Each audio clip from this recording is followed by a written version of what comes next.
يصلون على النبي يا أيها الذين آمنوا صلوا عليه وسلموا تسليما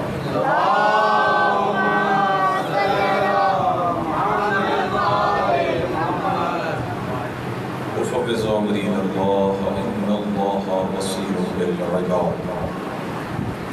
أعوذ بالله السميع العليم من الشيطان اللعين الرجيم. بسم الله الرحمن الرحيم. الحمد لله الذي أعلى في توحده ودنا في تفرده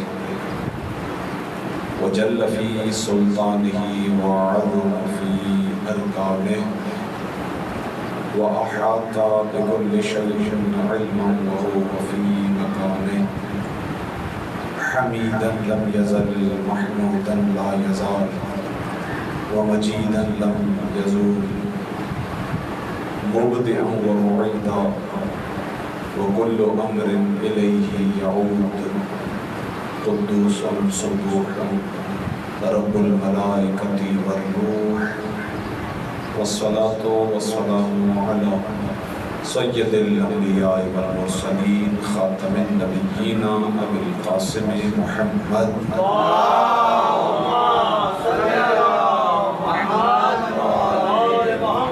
وعلى أهل بيته الطيبين الطاهرين الذين أذهب الله عنهم الرجس وطهرهم تطهيرا.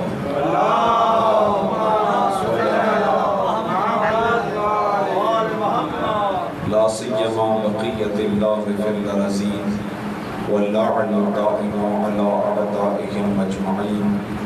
أما بعد فقد قال الله الحكيم في كتابه الكريم. بسم الله الرحمن الرحيم. ثم أورثنا الكتاب الذين اصطفينا من عبادنا فمنهم ظالم لنفسه ومنهم مقتصد ومنهم سابق بالخيرات بإذن الله ذلك هو الفضل الكبير. الصلوات حضرات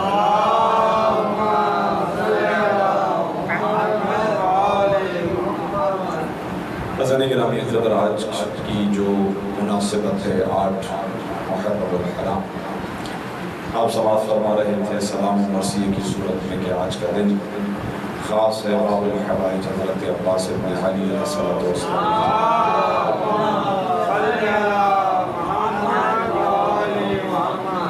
چونکہ حضرت باب الحوائج لقب آپ سماعت فرما رہے ہیں باب الحوائج، جہاں سے حاجتیں پوری ہوتی ہیں، جہاں سے دعائیں قبول ہوتی ہیں. سب سے پہلے تو ہم برادر محترم ذوالفقار بھائی کے لیے، ان کے خاندادے کے لیے، ان کے اس پر شہزہ کے لیے دعا گو ہیں کہ حضرت حجت سیدہ ان کے بوسے کو انشاءاللہ قبول فرمائے. الخصوص سید ازادار مرثیہ کو یہاں کے حضور جن کے لیے خصوصی دعا کی التماس تسلسل کے ساتھ کی جاتی رہی. علیم ہے، خدا انہیں شفاء کلی عطا فرمائے. اسی طریقے سے وہ تمام بزرگان جو سالہ سال ان مجالس اعظم میں شرکت فرماتے تھے ہمارے درمیان نہیں رہے، پروردگار انہیں بروز محشر سیدہ کی شفاعت نصیب فرمائے. اور ماشاءاللہ جو شریک ہوتے ہیں حیات ہیں، خدا انہیں خیر و برکت کے ساتھ طول عمر عطا فرمائے. باب الحوائج کے حق کا واسطہ سب کی حاجتیں مرادیں پوری ہوں انشاءاللہ. ذوالفقار بھائی کے خاندادے بالخصوص ان کے بچوں کو پروردگار شاد و آباد فرمائے انشاءاللہ. تمام مومنین جن کی دعائیں میرے ذمہ آپ کے ذمہ، خدا سب کی حاجات شرعیہ کو مستجاب فرمائے. باب الحوائج کے حق کا واسطہ ہمیں قبر حضرت ابو الفضل عباس سرکار سید الشہداء امام حسین کی زیارت نصیب فرمائے. دعاؤں کی قبولیت کے لیے صلوات بھیجیں گے.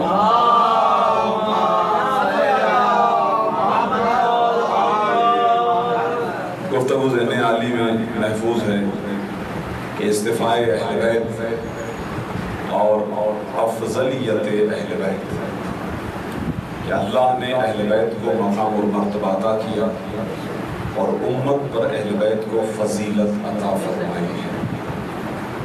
اس باب میں آپ کی خدمت میں تسلسل کے ساتھ ہمارے 8ویں مولا گفتگو کو پیش کرنے کی سعادت حاصل ہوئی تاکہ قرآن کا ذکر خود قرآن کے وارثوں کی زبان سے ہو جائے.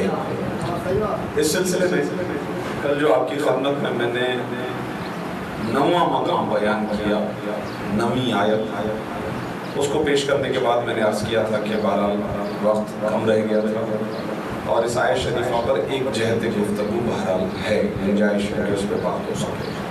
آیت کا ایڈریس عرض کروں، سورہ مبارک کے انبیاء کی آیت نمبر 7 ہے اور یہی آیت سورہ مبارک کے نحل میں بھی ہے، اس کا نشان ہے آیت نمبر 45۔ فَاسْأَلُوا أَهْلَ الذِّكْرِ إِن كُنتُمْ لَا تَعْلَمُونَ۔ پروردگار عالم نے ارشاد فرمایا تم سوال کرو اہل ذکر سے، ذکر والوں سے پوچھو، ان کنتم لا تعلمون، اگر تم نہیں جانتے، اگر تمہیں علم نہیں ہے تو تم سوال کرو اہل ذکر سے۔ امام نے اس آیت کو پڑھنے کے بعد فوراً ارشاد فرمایا کہ اللہ نے ہمیں اہل ذکر بنایا ہے اور تم کچھ نہیں جانتے۔ مامون بھی بیٹھا ہوا ہے، علماء بھی بیٹھے ہوئے ہیں، یہ ذہن میں رکھے تسلسل کے ساتھ یہ بات اس لیے آپ کی طرف جو ہے اس کا میں اشارہ دیتا ہوں کہ علماء بھی بیٹھے ہوئے تھے، کیونکہ یہ علماء ہمارے عقیدے والے علماء نہیں تھے، یہ ان کے ساتھ بات ہو رہی تھی کہ جنہوں نے اہل بیت کو وہ مقام اور مرتبہ عطا نہیں کیا، اہل بیت کو وہ اسٹیٹس نہیں دیا جو خدا نے ان کو دیا، لہٰذا ان کے سامنے امام نے ارشاد فرمایا تم کچھ نہیں جانتے۔ دربار میں بیٹھے ہوئے ہو ایک عالم کی حیثیت سے، لیکن قرآن اور ہماری حیثیت سے تمہارا کوئی مقام اور مرتبہ نہیں ہے، تمہارے پاس علم نہیں ہے، اللہ نے ہمیں اہل ذکر بنایا۔ اب اس مقام پر وہ علماء کہنے لگے کہ ہم نے تو یہ سنا ہے کہ یہ جو یہاں پر اہل ذکر آیا ہے، اہل الذکر، تو یہ اہل الذکر سے جو مراد ہے وہ تو یہودی ہیں، وہ تو نصرانی ہیں، عیسائی ہیں۔ امام علیہ السلام نے ہمارے ہاں گفتگو میں عام طور پر کبھی کبھار کسی پر ہنسی آ جائے یا کسی کی بات ہمیں عجیب لگے یا کوئی طنز کا ماحول ہو تو ہم کہتے ہیں سبحان اللہ، کیا کہتے ہیں۔ امام نے بھی اسی طرح گفتگو فرمایا، جیسے انہوں نے کہا کہ اہل ذکر سے مراد ہے یہودی اور نصرانی علماء، امام نے فرمایا سبحان اللہ۔ اس طریقے سے امام نے فرمایا، یعنی اس کا مطلب یہ اتنی سادی سی بات ہے، سیدھی سی بات ہے کہ اگر خدا مسلمانوں سے یہ کہے کہ تم جا کے اپنے مسائل عیسائیوں سے سیکھو، یہودیوں سے سیکھو، کل کو ظاہر ہے وہ یہی کہیں گے کہ مسلمان اپنے دین کا کس بحاف پر پرچار کرتا ہے، ان کو تو یہ حکم ہے جو آنا ہے ہم سے پوچھتے، یہی ہوگا۔ اور یہ معاملہ اتنا اہم تھا کہ اس بات کو لے کر پروردگار عالم نے قرآن میں ذکر کیا کہ جب نماز کا آغاز میں حکم تھا تو قبلے کی ڈائریکشن بیت المقدس تھی، اسی طرف جو ہے وہ رو کر کے نماز پڑھی جاتی تھی، اور رسول اللہ جب اس طرف نماز کر کے پڑھتے تھے تو اس کے دل میں کیا ہوتا تھا، رسول اللہ کے دل میں وہ قرآن میں بیان ہوا کہ اے حبیب ہم جانتے ہیں کہ آپ جب اس رخ پہ نماز پڑھتے ہیں تو آپ کے دل پر کیا گزرتی ہے، کیونکہ یہودی یہ کہتے تھے کہ یہ کیسا نیا دین ہے، یہ کوئی نیا دین نہیں ہے، اس لیے کیونکہ یہ تو ہمارے جو ہے عبادت خانے کی طرف رخ کر کے نماز پڑھتے ہیں، ان کا تو اپنا کوئی قبلہ تک نہیں ہے، یہاں تک تو رسول اللہ کے دل پر یہ باتیں بار گزرتی تھی، مشکل لگتی تھی۔ پروردگار عالم نے قلب رسول خدا کو دیکھا اور ارشاد فرمایا کہ ان قریب ہم آپ کے رخ کو اس قبلے کی طرف موڑ دیں گے جس سے آپ راضی ہو جائیں گے، نہایت توجہ کریں، اس سے آپ راضی ہو جائیں گے۔ تو نماز کے دوران نماز رسول خدا پڑھ رہے تھے اور نماز میں رسول خدا کے بالکل پیچھے امیر کائنات موجود تھے، اور دوران نماز رسول اللہ نے یعنی بیت المقدس کی طرف رخ تھا اور فوراً حکم آیا کہ آپ اپنے قبلے کو تبدیل کیجیے، چہرے کا رخ تبدیل کریے۔ تو فرض کریں مثال کے طور پر اگر قبلہ اس طرف ہے اور نماز ہو رہی ہے تو اچانک سے نماز کے دوران یہ حکم آیا کہ قبلے کی تبدیلی ہونے والی ہے، تو کعبۃ اللہ بالکل اس کے اپوزٹ ڈائریکشن ہے، مخالف سمت میں تھا۔ چلتی ہوئی نماز میں رسول اللہ نے اپنا چہرہ موڑا، باقی سارے پریشان کہ شاید رسول اللہ نماز کو چھوڑ رہے ہیں یا توڑ رہے ہیں، کچھ نہ کچھ تو وہ تو نہیں سمجھ پائے کیا ہے، لیکن تاریخ کریے جس طرح رسول موڑتے رہے اسی طرح علی ابن ابی طالب موڑتے رہے۔ صلوات بھیجیں محمد۔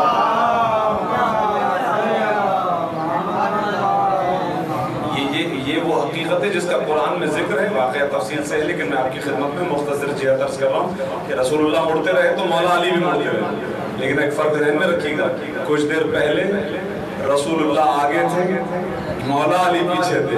جب قبلہ تبدیل ہو گیا تو علی آگے چلے گئے. اور اس قبلے کی اہمیت اس طرف بھی متوجہ کرنے تھی کہ آج جس ہستی کا ماتم ہمیں کرنا ہے اس کے جملے یہ تھے خانہ کعبہ پر کہ جب خانہ کعبہ پر سوار ہوئے تھے اور اس وقت حاجیوں سے خطاب کیا تھا حضرت عباس نے، تو جملہ ارشاد فرمایا تھا الحمدللہ الذی شرف ھذا بقدوم ابیہ. یعنی خانہ کعبہ کی چھت پر کھڑے ہو کے امام حسین کی طرف اشارہ کر کے ارشاد فرمایا تھا تمام تعریفیں اس پروردگار عالم کے لیے ہیں کہ جس نے اس خانے کو یعنی اس گھر کو کعبۃ اللہ بنایا ہی علی ابن ابی طالب کے صدقے میں ہے. صلوات بھیجیں محمد حضرت عباس کا ہوتا ہے غور فرمائے اس مقام. تو ہم آپ کے دل کو دیکھ رہے ہیں کہ آپ بار بار اپنی نگاہوں کو آسمان کی طرف پھیرتے ہیں. رسول اللہ نماز میں آسمان کی طرف دیکھتے ہیں پروردگار تب یہ قبلہ تبدیل ہوا. اور یہودیوں کے ان تانوں سے ہم بچیں گے جو یہودی کہتے تھے کہ ان کا تو قبلہ تک نہیں. تو ارشاد فرمایا فَلَنُوَلِّيَنَّكَ قِبْلَةً تَرْضَاهَا. ان قریب ہم آپ کے لیے قبلہ ایسا تبدیل کر دیں گے کہ جس سے ترضا آپ راضی ہو جائیں. ترضا یعنی جس سے آپ راضی ہو جائیں. اور وہ کیا ہے؟ خانہ کعبہ. اور خانہ کعبہ کب بنا؟ جب مولود کعبہ اس کے اندر آ گیا. صلوات بھیجیں محمد و بس اس جہد کو سامنے رکھیں. اب سنیں کہ امام نے فرمایا سبحان اللہ. آپ کہتے ہو کہ اہل ذکر سے مراد ہے یہودی، آپ یہ کہنے چاہ رہے ہو کہ اہل ذکر سے مراد ہے نصرانی. اس کا مطلب یہ کہ مسلمانوں کو کوئی بھی مسئلہ پیش آئے گا تو وہ یہودیوں کے پاس ہے. اس کا نتیجہ یہ نکلے گا کہ وہ کہیں گے کہ بھئی مسلمانوں کا کیسا دیا تھا، ان کو تو ہر چیز ہم سے پوچھنی پڑ رہی ہے. امام نے ارشاد فرمایا ایسا نہیں ہے، بلکہ قرآن پڑھو پروردگار عالم نے یہ جو لفظ آیا ہے ذکر، اس ذکر سے مراد ہے رسول اللہ. آیت پڑھی امام نے ارشاد فرمایا وَقَدْ أَنزَلَ اللَّهُ إِلَيْكُمْ ذِكْرَ الرَّسُولَ. اس پروردگار عالم نے آپ کی طرف ذکر کو رسول بنا کر بھیجا. اور ذکر سے مراد ہے ہمارے جد محمد مصطفیٰ صلی اللہ علیہ وسلم. تو ذکر سے مراد ہے ہمارے جد محمد مصطفیٰ اور ہم ان کے اہل ہیں یعنی اہل ذکر ہیں. صلوات بھیجیں محمد اہل ذکر ہم. اب اس آیت شریفہ پہ تھوڑی سی ایک جگہ گفتگو کرنی ہے، تھوڑا سا مختصر، زیادہ دیر نہیں کر پائیں گے اس میں گفتگو. آج کل ہمارے زمانے کا ایک اہم مسئلہ، ویسے تو یہ ہر زمانے میں رہا ہے لیکن آج کل چونکہ سوشل میڈیا ہے تو سوشل میڈیا کی وجہ سے ظاہر ہے کہ ہر شخص تک پہنچتی ہے بات.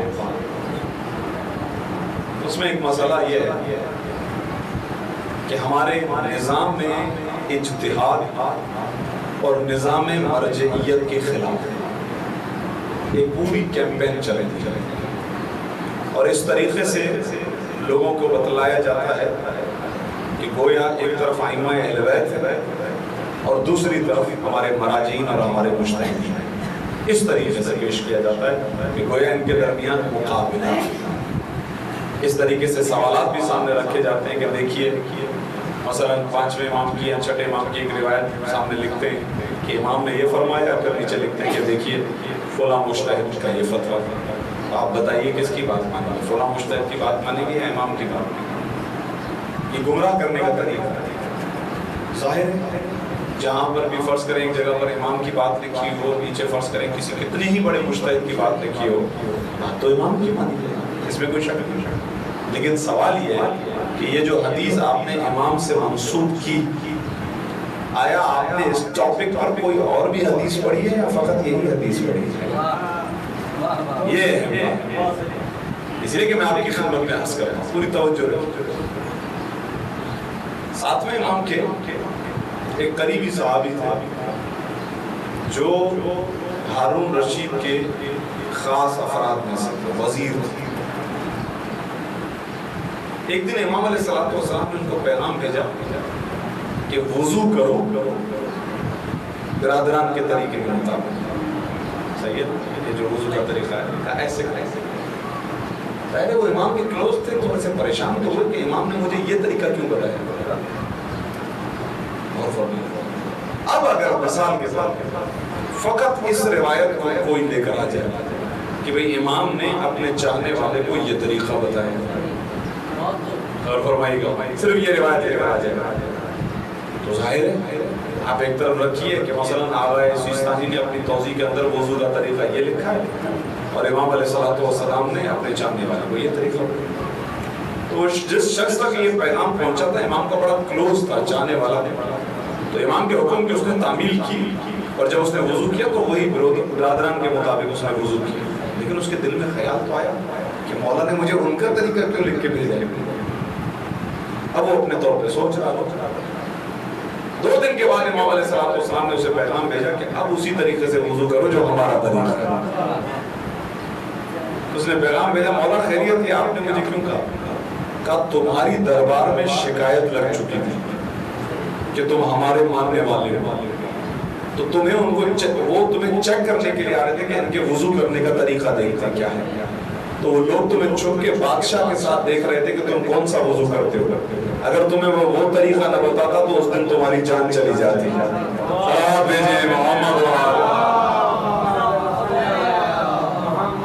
اس کا مطلب یہ روایت کس زمانے کی بن گئی؟ تقیہ کی زمانے، اس کو کہتے ہیں تقیہ، کہ تقیہ میں امام علیہ السلام نے وہ طریقہ بتایا جس طریقے سے اس کی جان بچے، اور وہ طریقہ اب کوئی لے کر آ جائے بھائی امام نے تو یہ طریقہ بتایا۔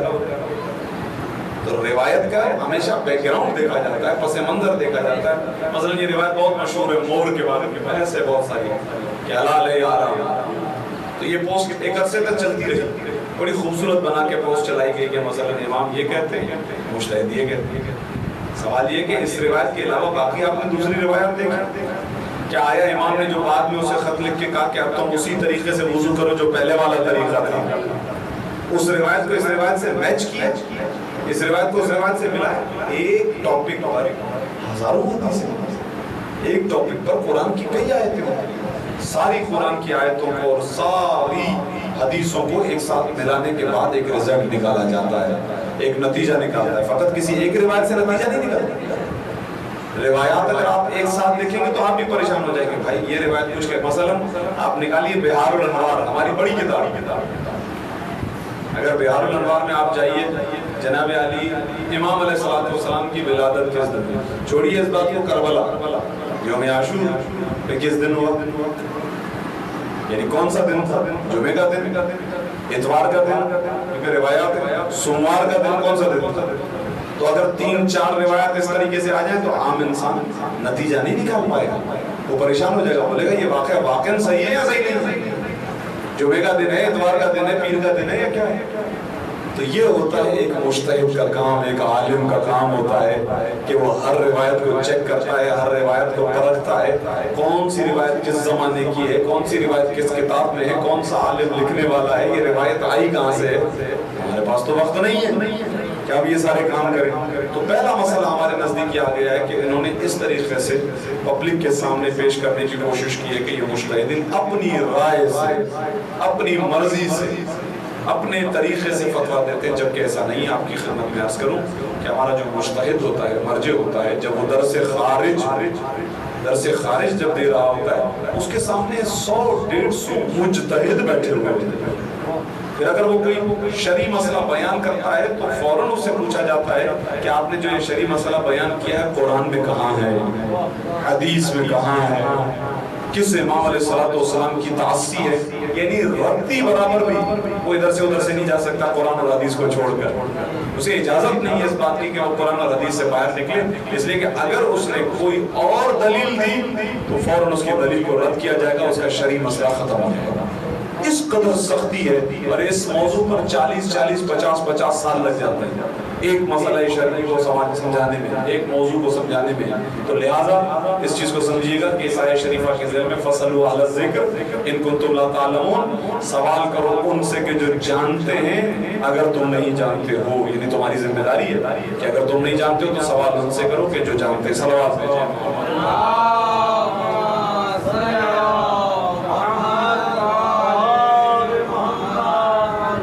اگلی آیت آپ کی خدمت میں پیش کرتا ہوں، پوری توجہ رکھیے گا، درود بھیجیں محمد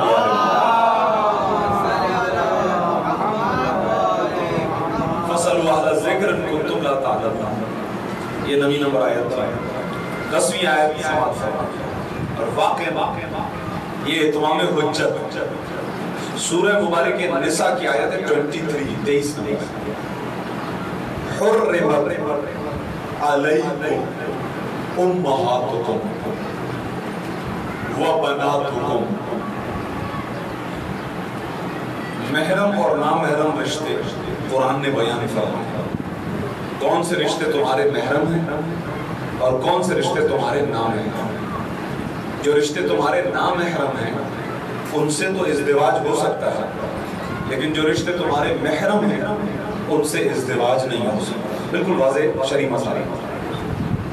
تو شریعت نے بھی بیان کیا، قرآن نے بھی بیان فرمایا. کبھی یہ افراد وہ ہیں، یہ لوگ وہ ہیں کہ جو تمہارے محرم ہیں. مثلا قرآن نے کہا حرمت علیکم امہاتکم، تمہاری مائیں تم پر حرام، وبناتکم، تمہاری بیٹیاں تم پر حرام. اسی طریقے سے اخواتکم، تمہاری بہنیں تم پر حرام. اچھا یہ سلسلہ اس طریقے سے غور فرمائیے گا. مثلا ماں تو ماں کی ماں یعنی نانی، یہ سلسلہ جتنا بھی اوپر چلا جائے سارا حرام. ایسا ہی ہے. اسی طریقے سے بیٹی تو بیٹی کی بیٹی یعنی نواسی، پھر اس کی بیٹی، یہ سلسلہ جتنا بھی نیچے چلا جائے یہ سارے پھر حرام. اسی طریقے سے قرآن کہتا ہے کہ تمہاری مائیں، تمہاری بیٹیاں اور تمہاری بہنیں تم پر حرام. یہ رشتے محرم ہیں، لہذا تم پر حرام ہے اس اعتبار سے کہ ان سے ازدواج نہیں ہو سکتا. پر ہم تو الحمدللہ بڑے مقدس گھرانوں میں پیدا ہوتے ہیں، اہل بیت کے ماننے والے ہیں. ہمارے نزدیک تو یہ تصور نہیں ہے، لیکن چونکہ بات ایگزسٹ ہو غلط یہ زمانے میں موجود تو ہے. مجوسی لوگ جو ہیں حضرات، ان کے ہاں یہ چیز ہے، یعنی بہنوں سے شادی وغیرہ ان کے ہاں یہ چیز. تو قرآن نے آ کر بتا دیا کون سے محرم ہیں اور کون سے نامحرم ہیں. حرمت علیکم امہاتکم وبناتکم واخواتکم، تمہاری مائیں، تمہاری بہنیں، تمہاری بیٹیاں تم پر حرام. اب دیکھیں ایک شرعی مسئلہ ہے، لیکن امام نے کیا کمال سے اس آیت شریفہ کو پیش کیا. امام نے پہلے آیت پڑھی، اس کے بعد امام نے کہا میں تم سے ایک سوال کرنا چاہتا ہوں، اس سوال کا جواب. علماء بھی بیٹھے ہیں، عباسی خلیفہ بھی موجود ہے. امام نے کہا یہ بتاؤ کہ اگر ابھی اس زمانے میں رسول اللہ آ جائے، رسول اللہ اگر آ جائے اور تم سے تمہاری بیٹیوں کا رشتہ مانگے تو تم دو گے یا نہیں دو گے؟ اب آپ ماشاءاللہ مجلس سے سننے والے لوگ ہیں، یہ شوق تو بہت پرانا تھا. اور فرمائی کہنے لگے کیا بات کرنا ہے، یہ تو ہمارے لیے فخر کی بات کہ رسول اللہ ہمارے داماد اور ہم نے رسول اللہ کو فرض کر رشتہ دیا. یہ ہمارے لیے فخر کی بات ہے. ہمارا وہ رجم پر اس میں فخر کریں گے کہ رسول اللہ نے ہم سے بیٹی مانگی اور ہم نے رسول اللہ کو بیٹی دی. امام نے فرمایا یہی فرق ہے تم میں اور ہم میں. تم سے رسول اللہ بیٹی لے سکتے ہیں اس لیے کہ تم دور ہو، ہم سے نہیں لے سکتے اس لیے کہ ہماری بیٹی رسول کی بیٹی بنتی ہے. صلوات بھیجیں محمد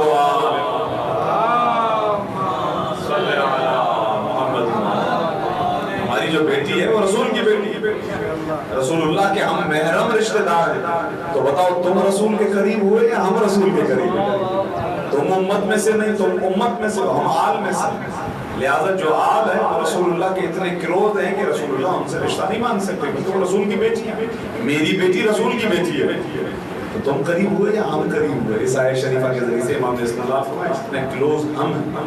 اور واقعی خدا کی قسم یہ جو خدا نے ہمیں خاندانی نظام دیا ہے، رشتہ داری کا نظام، ماں، بہن، بیٹیاں، خاندان کے لوگ، والد، چچا، ماموں، بس اوقات ہمارے درمیان کشیدگیاں رہتی ہیں اور یہ کشیدگیاں ہماری زندگیوں کو بے مزہ بنا دیتی ہیں. رشتہ داروں کے درمیان خدا نے جو یہ خونی رشتہ داروں کے درمیان محبت رکھی ہے، ہم دنیاوی چیزوں کی وجہ سے ان چیزوں کو خراب کرتے ہیں، جبکہ شریعت یہ کہتی ہے کہ ان کے ساتھ ہمیشہ تعلقات کو بہتر رکھیں.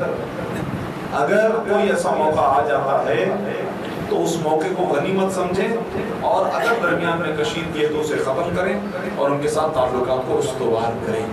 یہ شرعی تقاضا ہے. تو امام نے اس آیت شریفہ کے ذریعے سے حجت کو تمام فرمایا میری بیٹی رسول اللہ کی بیٹی ہے لیکن تمہاری بیٹیاں رسول کی بیٹیاں نہیں ہیں، لہذا تم اور ہو ہم اور ہیں. صلوات بھیجیں محمد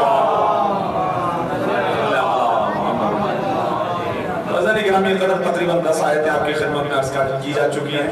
میں نے اسی لیے تھوڑا سا گفتگو کو تیزی سے آگے بڑھایا کیونکہ آج کی مناسبت تھوڑی بڑی ہے. میں تھوڑا سا ذکر اس ہستی کا کرنا چاہوں گا جن کے آج مسائل بھی پڑھنے ہیں, تو میں چاہتا ہوں تھوڑا سا ذکر ان ہستی. درود بھیجیں.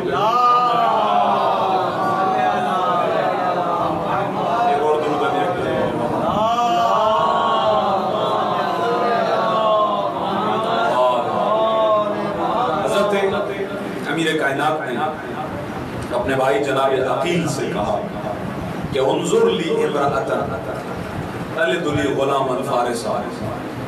اے میرے بھائی, میرے لیے کسی ایسی خاتون کو تلاش کرو جو بہادر خاندان سے اور مجھے بہادر بیٹا جن کے دے کہ جو کربلا میں میرے حسین کے کام آ جائے. کتنی دور اندیشی ہے کربلا کو لے کر مولا امیر کائنات کے دل میں کہ مجھے کوئی ایسا بیٹا ملے جو بہادر بیٹا ہو اور کربلا میں میرے حسین کے کام آئے. اور پھر حضرت عقیل سے اس لیے بھی کہا تاکہ حضرت عقیل بھی کربلا کی تیاری کرے. کربلا میں حقیقت میں صرف اولاد ابو طالب کا خون بہا ہے. اس میں حضرت عقیل کے بیٹے یعنی حضرت مسلم کی اولاد موجود ہے, حضرت مسلم ابن عقیل, اور بھی حضرت عقیل کے بیٹے جو کربلا میں شہید ہوئے, حضرت جعفر کے بیٹے جو کربلا میں شہید ہوئے. تو حضرت مسلم ابن عقیل اسی کی ایک کڑی. جناب ام البنین سلام اللہ علیہ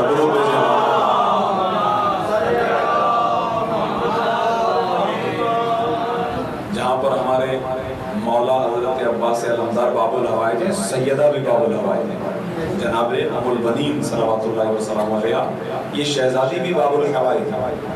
یعنی بہت سارے علماء نے ایسے وظیفے ایسے اعمال بتائے ہیں کہ اگر آپ کا کوئی کام نہیں بن رہا, آپ کسی تکلیف کے اندر ہیں, تو آپ تسبیح پڑھ کے جناب ام البنین کو ہدیہ کریں تو خدا آپ کی مشکل کو حل کر دے گا. جناب ام البنین سلام اللہ علیہ کا بڑا مقام ہے. شہزادی جناب ام البنین مولا امیر کائنات کے گھر میں تشریف لائیں, اور جب تشریف لائیں تو روایت یہ کہتی ہے کہ گھر کے دروازے پر پہنچنے کے بعد چوکھٹ کو چوما, سجدہ شکر کی, اور دروازے سے داخل ہوتے وقت فرمانے لگی کہ اے پروردگار, میں اس گھر میں علی کی زوجہ بن کے نہیں, اس گھرانے کی کنیز بن کے داخل ہو رہا ہے. اور جب شہزادے ملنے آئے امام حسن و امام حسین جناب زینب و ام کلثوم سلام اللہ علیہ, یہ ہستیاں جب ملنے آئیں تو ان سے بھی یہی کہا اے بچوں, میں آپ کی والدہ گرامی کی حیثیت سے نہیں, آپ کی کنیز کی حیثیت سے مجھے کنیزی میں قبول کرو. بس اسی ہی عقیدے پر, اسی مبنا پر شہزادی نے اپنی اولاد کی تربیت کی. 4 بیٹے ہیں شہزادی کے, جن میں سے سب سے بڑے ہیں عباس. جب پیدا ہوئے حضرت عباس تو مولا علی نے ہاتھوں میں اٹھایا اور دیکھتے ہی ایک مرتبہ بازوؤں کا بوسہ دیا, بازوؤں کو چومنے لگے اور اس کے بعد گریا فرمایا. تو جناب ام البنین نے فرمایا مولا یہ تو بیٹا پیدا ہوا, خوشی کا موقع, آپ گریا فرمایا. ارشاد فرمایا اے ام البنین, میں نے اپنے بیٹے کو جس دن کے لیے مانگا وہ دن میری آنکھوں کے سامنے آ گیا, اور میرا بیٹا حسین پر اپنے بازوؤں کو قربان کرا. اسی لیے میں نے اسے بازوؤں پر بوسہ دیا. اور آپ کے ہمارے چوتھے امام جب بھی حضرت عباس کے بیٹے کو دیکھتے تھے تو رو کر فرماتے تھے رحم اللہ عمن العباس, خدا رحمت نازل کرے ہمارے چچا عباس پر کہ جنہوں نے اپنی جان کا نذرانہ اپنے بھائی حسین پر پیش کیا, اور پیش کرنے کے بعد ارشاد فرمایا کہ ان کے اپنے بازو کلم ہو گئے, لیکن ابدلہ اللہ, پروردگار عالم نے تبدیل کر دیا. کیا مطلب ان کے کٹے ہوئے بازوؤں کے بدلے میں پروردگار عالم نے انہیں 2 پر عطا کیے ہیں کہ جن 2 پروں کے ذریعے سے وہ جنت میں جعفر طیار کے ساتھ پرواز فرما رہے ہیں. جزا ہوگا. پھر آگے بڑھ کے چوتھے امام فرماتے ہیں کہ ان للعباس لمنزلۃ عند اللہ تبارک و تعالی یغبطہ جمیع الشہداء یوم القیامہ. عباس کے لیے پروردگار عالم کے ہاں اتنا بڑا درجہ ہے, وہ مقام ہے کہ جب کل قیامت کے دن سارے شہداء پیش ہوں گے اور حضرت عباس کے درجے کو دیکھیں گے تو رشک کریں گے کاش یہ مقام ہمیں مل جائے. وہ حضرت عباس دائرے کے وفا کا کمال ہے حضرت عباس. اور چھٹے امام نے دعا فرمائی حضرت عباس کے پاس, عزیزو